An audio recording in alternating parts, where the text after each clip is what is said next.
Hello friends, welcome to my YouTube channel fast revision classes में आप सबका स्वागत है।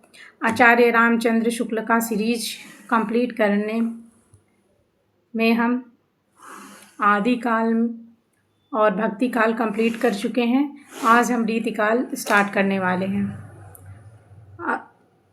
आज मैक्सिमम कंप्लीट कर लेंगे, तो चलिए आइए स्टार्ट करते हैं।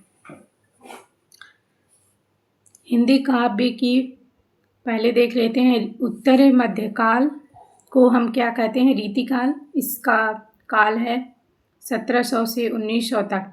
प्रकरण पहला, सामान्य परिचय। ये सब भी एग्ज़ाम में पूछ लिए जाते हैं। तो चलिए आइए अब स्टार्ट करते हैं। हिंदी काव्य अब पूर्ण प्रौढ़ता और पहुँच गया था। संवत 1598 में कृपाराम थोड़ा बहुत रस निरूपण भी कर चुके थे। कौन रस निरूपण कर चुके थे? कृपाराम। किस सन में? 1598 ईस्वी में। और काव्य किसमें इस समय तक पूर्ण प्रौढ़ता तक पहुंच चुका था। रस निरूपण भी कर चुके थे। उस समय के लगभग चरखारी के मोहनलाल, कहाँ के मोहनलाल? चरखारी के मोहनलाल मिश्र ने श्रृंगार सागर नामक एक ग्रंथ श्रृंगार संबंधी लिखा। कहाँ के? चरखारी के मोहनलाल मिश्र क्या लिखा था? श्रृंगार सागर नामक एक ग्रंथ लिखा था, श्रृंगार संबंधी लिखा था। नरहर कवि के साथी किसके साथी? नरहर कवि के साथी करनेश कवि ने क्या लिखा था? कर्णाभरण, श्रुतिभूषण, भूपभूषण नामक 3 ग्रंथ अलंकार संबंधी लिखे। रस निरूपण और अलंकार निरूपण का इस प्रकार सूत्रपात हो गया। Recording tab.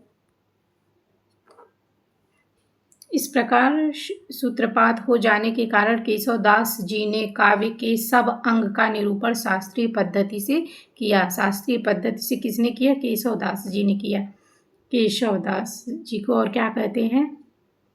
आप लोग बताइए। इनको किस नाम से प्रसिद्ध हैं? इसमें संदेह नहीं है कि काव्य रीति की सम्यक समावेश पहल आचार्य केशव ने ही किया।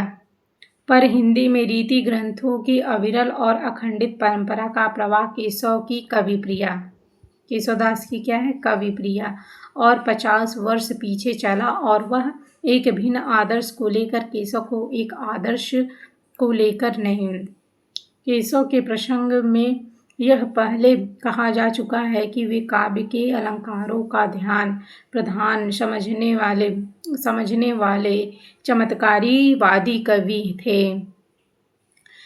उनकी इस मनोवृत्ति के कारण ही हिंदी साहित्य के इतिहास में एक विचित्र संयोग घटित हुआ। संस्कृत साहित्य का विकास क्रम में एक संक्षिप्त उद्धरणी हो गई।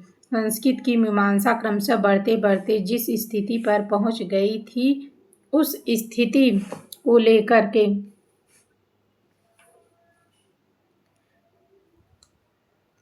केशव ने उसके पूर्व की स्थिति से सामग्री ली। इन्होंने हिंदी पाठक को काव्यांक निरूपण की उस पूर्व दिशा का परिचय कराया जो भामा और उद्भट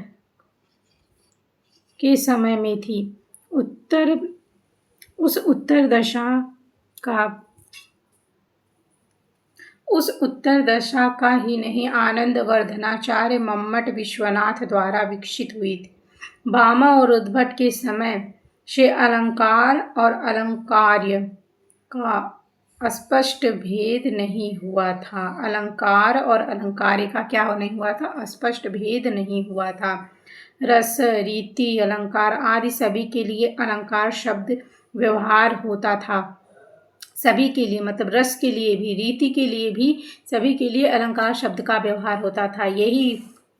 यही बात हम केशव की कविप्रिया में भी पाते हैं। केशव की कविप्रिया में भी क्या है? सभी के लिए, रस रीति सभी के लिए अलंकार शब्द का प्रयोग हुआ है। उसमें अलंकार के सामान्य और विशेष दो भेद करके सामान्य के अंतर्गत वर्ण, विषय और विशेष के अंतर्गत वास्तविक अलंकार रखे गए हैं। पर केशव दास के उपरांत तत्काल रीति ग्रंथों की परंपरा चली नहीं।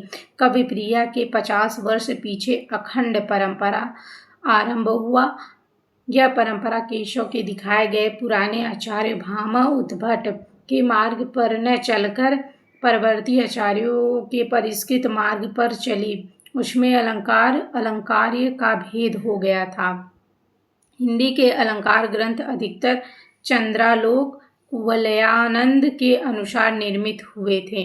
किसके अनुसार निर्मित हुए? हिंदी के अलंकार ग्रंथ अधिकतर किसके अनुसार निर्मित हुए थे? चंद्रालोक और कुवलयानंद के अनुसार। कुछ ग्रंथों में काव्य प्रकाश और साहित्य दर्पण का भी आधार बना गया। कुछ ग्रंथों में काव्य प्रकाश और साहित्य दर्पण को भी क्या बनाया गया था? आधार बनाया गया था। काव्य स्वरूप और अंगों के संबंध में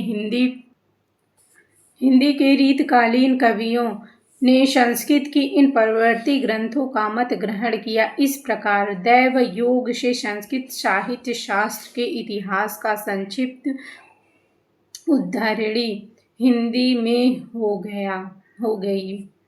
हिंदी रीति ग्रंथों की परंपरा में चिंतामणि त्रिपाठी से चली। अतः रीतिकाल का आरंभ उन्हीं से माना जाना चाहिए। रीतिकाल का आरंभ किनसे माना जाना चाहिए? ये इम्पॉर्टेंट है। चिंतामणि त्रिपाठी।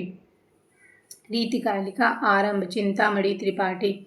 उन्होंने संवत 1700 कुछ आगे काव्य विवेक और कविकुल कल्पद्रुम काव्य प्रकाश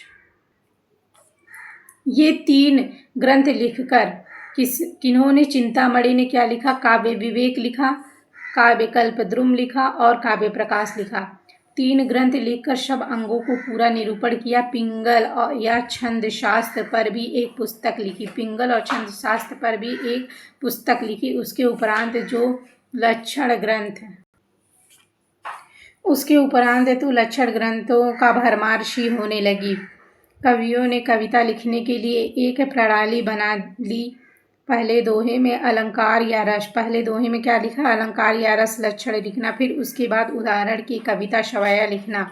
हिंदी साहित्य में यह अनूठा दृश्य खड़ा हुआ। संस्कृत साहित्य में के कवि आचार्य दो भिन्न भिन्न।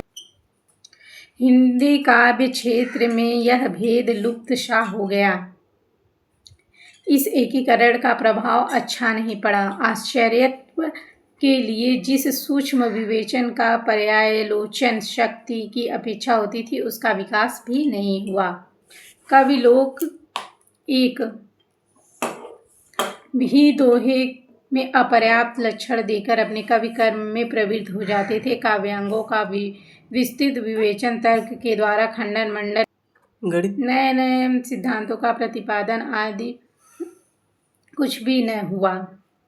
इसका कारण यह भी था कि उस समय गद्य का विकास नहीं हुआ। जो कुछ लिखा जाता था वह पद्य में लिखा जाता था। इस पद्य में किसी बात का सम्यक मीमांसा या उस पर तर्क वितर्क हो नहीं सकता। इस व्यवस्था में चंद्रालोक की पद्धति ही सुगम पड़ती दिखाई पड़ी। इस श्लोक में एक चरण में ही लक्षण कहकर छुट्टी ली। उपर्युक्त बातों पर ध्यान देने से यह स्पष्ट हो जाता है कि हिंदी में लक्षण ग्रंथ की परिपाटी में पररचना करने से सैकड़ों कवि हुए थे। कितने कवि हुए? सैकड़ों कवि हुए थे। आचार्य की कोटि में नहीं आ सकते थे। वे वास्तव में कवि ही थे। उनमें आचार्य के गुण थे। उनके अपर्याप्त लक्षण साहित्य शास्त्र का सम्यक बोध कराने में असमर्थ है। बहुत स्थानों पर उनके द्वारा अलंकार स्वरूप ठीक बोध नहीं हो सकता। कहीं पर उदाहरण भी नहीं है। शब्द शक्ति का विषय तो 2-4 कवियों के नाम मात्र लिया है। उनके विषय को स्पष्ट बोध होना तो कहीं भ्रांति की धारणा उत्पन्न हो सकता है। काव्य के साधारणतः 2 भेद हैं। काव्य के कितने भेद हैं? साधारणतः 2 भेद किए गए हैं, श्रव्य और दृश्य। इनमें दृश्य काव्य का निरूपण तो छोड़ ही दिया गया। इसी में काव्य का निरूपण क्या, दृश्य काव्य का निरूपण क्या कर दिया गया, छोड़ दिया गया। सारांश यह है कि इन रीतियों पर निर्भर रहने वाले व्यक्ति का सामान्य ज्ञान कच्चा ही समझा जाना चाहिए। यह सब लिखने का अभिप्राय यहाँ केवल इतना है कि यह न समझा जाए कि रीतिकाल के भीतर साहित्य शास्त्र पर गंभीर और विस्तृत विवेचन तथा नई नई बातों का उद्भावना हो रहा है। केशवदास जो थी, केशवदास जी के वर्णन में यह दिखाया जा चुका है कि उन्होंने सारी सामग्री कहाँ से ली, आप लोग बताइए। तो इसको मैं चलिए रिवीजन करवा देती हूँ। उन्होंने सामग्री कहाँ से ली थी, अरे क्या